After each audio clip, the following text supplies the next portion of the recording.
আমরা আছি এখন ধাপরহাট ব্রিজের উপরে। আপনারা দেখেন দর্শক বিন্দু, সুন্দর আকর্ষণ এবং মনোরঞ্জন। আমরা আছি এখন ধাপেরহাট ব্রিজের উপরে। আপনাদেরকে আমরা ব্রিজটা দেখাচ্ছি খুব সুন্দরভাবে। আপনারা দেখেন, এটা ধাপেরহাট কাঁচামালের বাজার, অনেক সুন্দর বাজারটা। নিচের জন্য দেখা যাচ্ছে না, ধাপেরহাট কাঁচামালের বাজার দেখেন।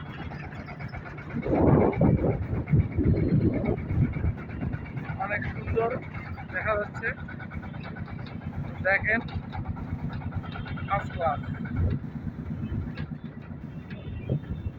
এই মুহূর্তে ধাপেরহাট ব্রিজ থেকে আমরা এখন নিচে নামতেছি।